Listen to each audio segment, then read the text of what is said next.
for us to put in a performance like that was really exciting and reassuring for the next couple of weeks. You put in a massive amount of work at training and you felt like I assume you were really confident in your body going in? Yeah, absolutely. I mean, like you said, I had a really solid 5-6 week training block and then managed to get through the game against Essendon unscathed and was feeling really great. So obviously the week off before the game helps as well. So another week off this week and we're cherry right. What did you have felt with your body when you come off in that last quarter there in the Essendon game, I think? Yeah, just like I said, just a little bit of tightness and awareness, and it's obviously a bit of a tricky thing, and so just physio's just decided to call it and rest up for the final in 2 weeks' time. So worked out really well and feeling really great. You think you've sort of had to get through that almost mental barrier, or is there an aspect of it that's mental? Or? No, I think look, obviously when you have 7 hamstring strains and it's you're always trying to pick up on signs that earlier than other guys. So I've obviously been managed with my program pretty closely, so it's just the extension of that, and it's worked out really well. So. And in terms of getting back from a hamstring, it's surprising that we saw Jordan De Goey out there only 2 weeks after. Looking at your own body, could you see yourself training like that 2 weeks after a hammy? Well, it's obviously hard to compare. I mean, everyone's different, but I think there's a big difference between running a few laps and then playing a game of AFL footy. So that sort of intensity and the levels of anxiety and all those sorts of things are pretty sky high when you're playing, which are really hard to replicate in training. So it's really a whole nother ball game. So I couldn't say. Could you sort of distill the secret to our old mate in Germany? What is it that he does that others don't do? Or? Yeah, I'm not sure. He's obviously just been doing it. The impression that I got from him is he's been sort of doing it for 40 years, and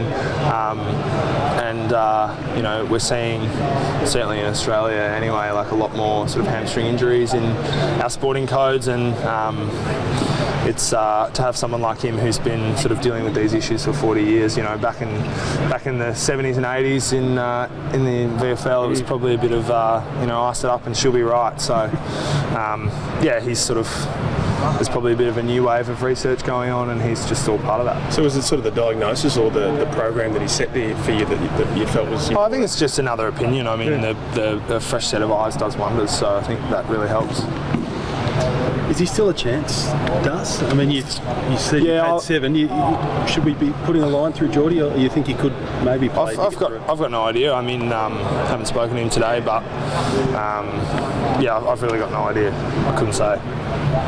Looking, you were able to take a lot of intercept marks in your last game, but coming up against a fast-moving or quicker side, how do you adapt to something like that, rather than the ball being bombed in? Yeah, it's Geelong definitely like to play a bit slower with ball in hand, so that was something that we prepared for, and it's a whole other kettle of fish when you're playing against a team like GWS. So, look, it all depends on our pressure, I think. If we can bring this sort of intensity that we did around the ball against Geelong, then we'll make it pretty hard for teams to go fast against us, and certainly makes it easier for us defenders, and it all just depends on that, really. It's if our mids can go to work in there and really negate their midfield, then it goes a long way to us being able to defend.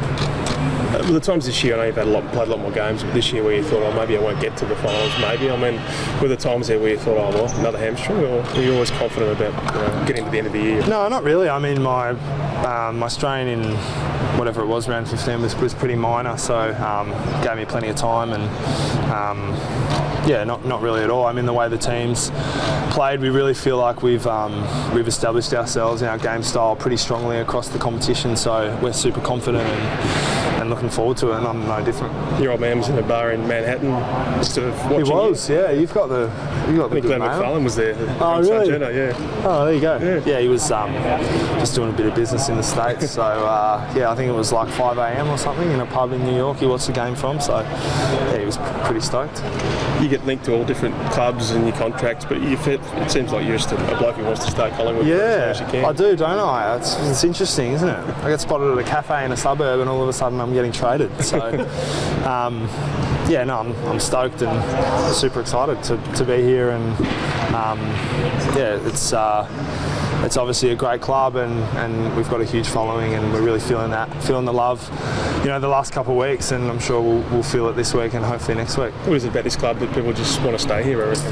Yeah, I think it's what I said. You know, just feels like it's a whole another scale, and can be frustrating at times when, you know, everything we do is scrutinised, but it's part of the industry, and you know how it is being a Collingwood player, so we're pretty used to it by now. And just the fans, how important for them to get out against GWS, like these many GWS fans? Yeah, absolutely. I mean, you know, every little bit helps. So if we can drown them out, it'll certainly go a long way. I'm sure, to making it a bit easier to knock them off.